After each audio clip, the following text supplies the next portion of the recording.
সেই নিঃস্ব থেকে আল্লাহ রাষ্ট্রের প্রধানমন্ত্রী বানায়, মানুষের প্রতি জুলুম করে।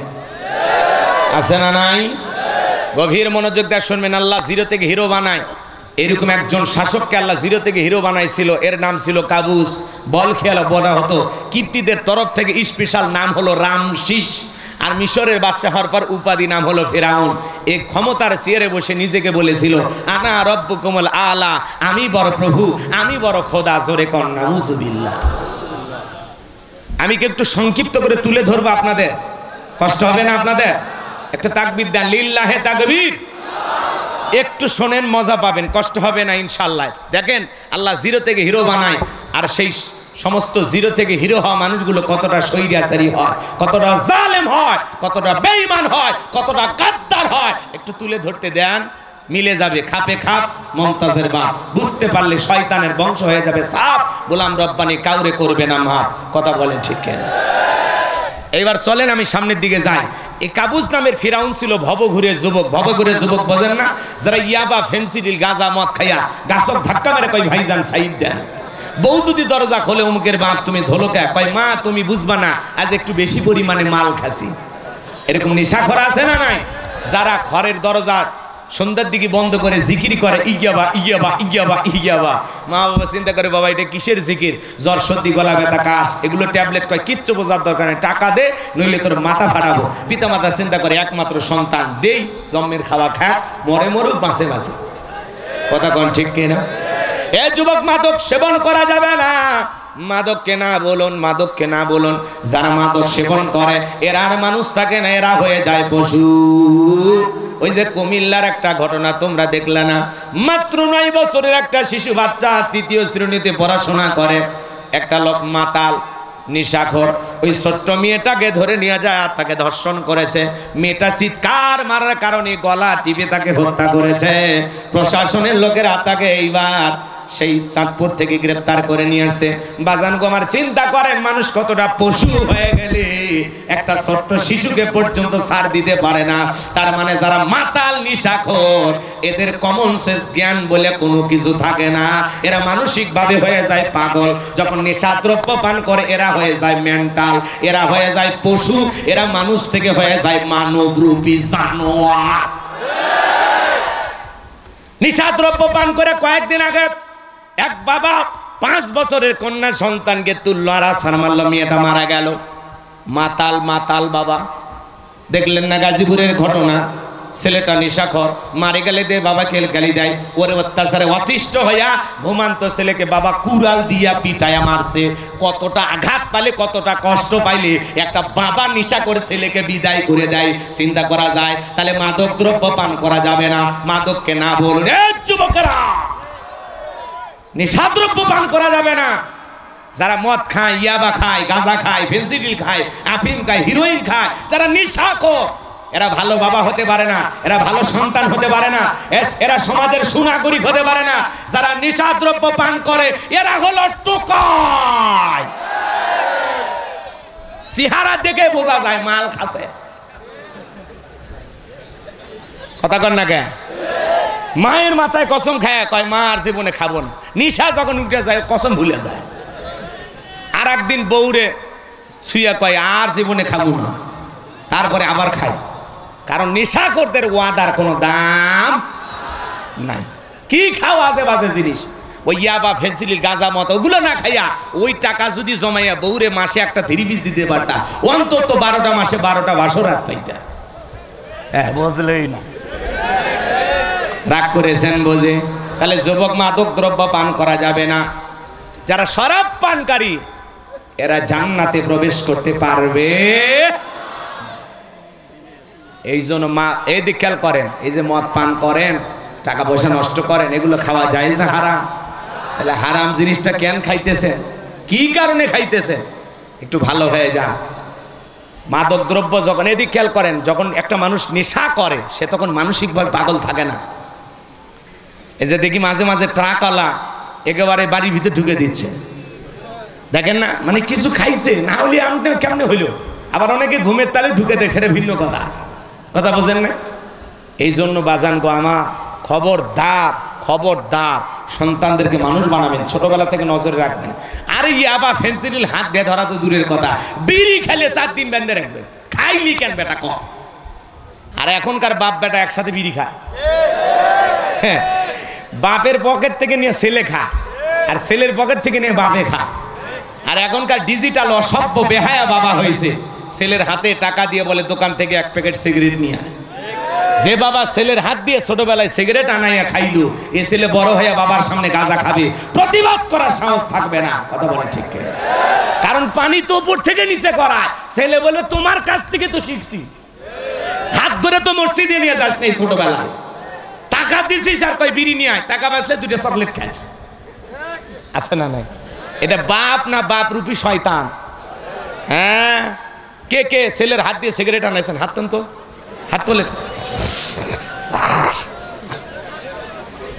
একটাও নাই, সব আল্লাহর ওলি। অনেকে ভাবতেছে যদি এটা ঘটনা হলো, ছেলের হাত দিয়ে সিগারেট আনাইছেন, বাপ না আমার কি একটু খেদমত করবেন? আরে বদমাইশ, তোর খেদমত করে চা এনে দেবে, পানি এনে দেবে, দোকান থেকে খাবার এনে দেবে। বিড়ি কেন নাইলি? কোন সিগারেট কেন নাইলি? ছেলের হাত দিয়ে পোড়াটাই না খা, খা খা, খাইছেন না? ঠিক আছে না? হ্যাঁ, সাইজ করে দম, খালি ওয়াজ না ওয়াশও করা লাগবে। কয়দিন আর বাঁচবো? মরে গেলে কথাগুলো থাকবে যে যাক বাস্তব কথা কইতো। কোনো বাপ যদি এই কাম করছে, ওই ভালো হয়ে যাবি তো। কই হুজুর কইলো কি রে? হ্যাঁ, মনে থাকবে তো ইনশাল্লাহ। এটা গাইবান্ধার স্পেশাল সাইজ করে গেলাম, মনে থাকবে তো? খবরদার। ছোট ছোট বাচ্চারা আজকে 8-10 বছর বিড়ি খায়, অবাক হয়ে যায়, কিছু বলা যায় না। এরা নাকি কিশোর জ্ঞান তৈরি হয়ে যাচ্ছে এগুলো। কেন? সন্তানদেরকে চোখে চোখে রাখবেন। সন্ধ্যার পরে একটা ছেলে মেয়ে বাহিরে থাকবে না। আপনি কিসের অভিভাবক? কেন আপনার ছেলে মেয়ে রাত 10টা-11টা পর্যন্ত বাজারে আড্ডা মারে? ওর কি দোকান আছে? ওর কি ব্যবসা বাণিজ্য আছে? ও কেন বাজারে ঘুরবে? আপনি অভিভাবক হয়ে বসে আছেন না, বাচ্চা জন্ম দিয়ে ছাড়িয়ে দিয়েছেন, যা করে করুক। বাপ আবার হাইব্রিড শয়তান, কয়ে প্রেম কর। মেয়ে রাজি না হলে মেয়ের মাকে রাজি করার দায়িত্ব আমার। এরকম বাবা আছে না? না, আল্লাহ যেন এই সমস্ত বাবাদের হেদায়েত দান করেন, জোরে বলেন আমিন। খবরদার, সন্তানদেরকে এরকম বানানো যাবে, মানুষের মতো মানুষ বানাবো ইনশাআল্লাহ। আল্লাহ যেন সঠিক বুঝ দান করে। ভাই, ছোট ছোট ভুল আপনার সন্তানকে বড় ভুল করার সাহস যোগাবে। ছোট ছোট অন্যায় আপনার সন্তানকে একবারে বিশাল বড় একটা অপরাধী বানায় দিবে। একটু চিন্তা ভাবনা করেন। সন্তান নিয়ে এসছেন দুনিয়াতে, তাকে মানুষ বানানোর দায়িত্ব আপনার, তাকে ভালো পথে পরিচালিত করার দায়িত্ব আপনার। আপনি তাকে হেলায় খেলায় ছেড়ে দিলেন কেন? বুঝছেন? বাচ্চা জন্ম দিয়ে ছেড়ে দিলে বাপ হওয়া যায় না, মানুষ বানাইতে হবে প্রত্যেকটা। আরে রিক্সা চালক, ভ্যান চালক, ইয়েতিম, অসহায়, সে যদি একটা ডাক্তার হইতে পারে, সে যদি প্রশাসনে চাকরি করতে পারে, সে যদি নিজের ভাগ্যকে পরিবর্তন করতে পারে, আর আপনার টাকা থাকার পরে ছেলেটা নষ্ট হয়ে গেল, নেশাখোর হয়ে গেল, মাতাল হয়ে গেল, কেন? তার মানে আমরা সেভাবে গাইড দিতে পারি নাই। কথা বলেন ঠিক কিনা? আল্লাহ যেন কথাগুলো অনুধাবন করার তৌফিক দান করেন। একটু জোরে বলেন আমিন। এ বাজান গো আমার, এ কাবুজ নামের ফেরাউন ছিল ভবঘুরের যুবক। ইয়াবা, ফেন্সিডিল, গাঁজা, মদ খাওয়া যাবে না। কোন কোন যুবক আছো মাদককে না বলুন, জীবনে কোনোদিন মাদক সেবন করবা না। কোন কোন যুবক আছে একটু হাত তুলে একটা বার দেখাও। খাইবে না তো বাবা? আমার গাইবান্ধার কলিজার টুকরা যুবকদেরকে আল্লাহ হেদায়েত দান করেন। একটু জোরে বলেন আমিন। এই ভবঘুরের যুবক কাবুজ নামের ফেরাউন চলে গেল মিশরে। যাওয়ার পরে হলো সর্বপ্রথম তরমুজের খেতের লেবার। কিছুদিন লেবারি করার পরে মিশরের সরকারে গোরস্থানের দারোয়ান লাগবে। ইন্টারভিউ চলতেছে, ওই লাইনের মধ্যে কাবুজ নামের ফেরাউন দাঁড়া গেছে। এইবার বাদশাহ ইন্টারভিউ নিতে নিতে এইবার যখন ফেরাউনের পালা, ডেকে বলে, বাদশাহ বুক ভরা আশা নিয়ে ভিন দেশ থেকে আপনার দেশে এসেছি, দয়া করে যদি চাকরিটা দেন সারা জীবন আপনার প্রতি কৃতজ্ঞ থাকবো, কোনোদিন আপনার কথা ভুলে যাব না। আমি জানি আপনার চাইতে ভালো মানুষ মিশরের জমিনে আর কেউ নাই। এমনভাবে কথাগুলো উপস্থাপন করলেন, বাদশার মায়া লাগা গেল। দুষ্টকের মিষ্টি কথা, কথা বোঝেন নাই। বাদশার মায়া লাগা গেল। বাদশাহ এবার ডেকে বলে ইন্টারভিউ বন্ধ করো, এই কাবুস নামের ছেলেটাকে মিশরের সরকারের গোরস্থানের দারোয়ানের চাকরিতে নিয়োগ দেওয়া হলো। এইবার মিশরের গোরস্থানের দারোয়ানের চাকরি পাওয়ার পরে ফিরাউন চিন্তা করে বাদশাহ প্রতি মাসে বেতন দিবে ঠিক আছে, কিন্তু এই বেতন দিয়ে চলবে না, আমার সাইট ইনকাম করা দরকার। এইবার যারা লাশ দাফন করতে আসে ওদেরকে ডেকে বলে শোনো, লাশ প্রতি আমার একটা করে দিরহাম দেওয়া লাগবে, তাহলে গোরস্থানে লাশ দাফন করতে দেব, না হলে আমি লাশ দাফন করতে দেব না। জনগণ টেনশনে পড়ে গেল, একটা দিরহামের জন্য বাদশার দরবারে বিচার নিয়ে যাব, লাশ পয়সাগুলো শেষ হয়ে যাবে, অতএব একটা টাকা যদি পায় এই ছেলেটা পায়, এই কথা ভেবে জনগণ একটা করে দিরহাম ঘুষ দেওয়া শুরু করলো। 1 টাকা হলেও এইটাও কি ঘুষ? আমাদের বাংলাদেশ অবশ্য ঘুষ নাই, আছে আছে। শোনো এই দেশটার গল্প করি, দেশটা মনে হয় স্বপ্নপুরী, শুধু খোর ঘুষখোর মদখোর জুয়াখোর হে তাই আছে ভুরি ভুরি, হে তাই আছে ভুরি ভুরি। এ দেশে অসৎ কামাই কেউ করে না, তবে ঘুষের টাকা পেলে কেউ তো ছাড়ে না।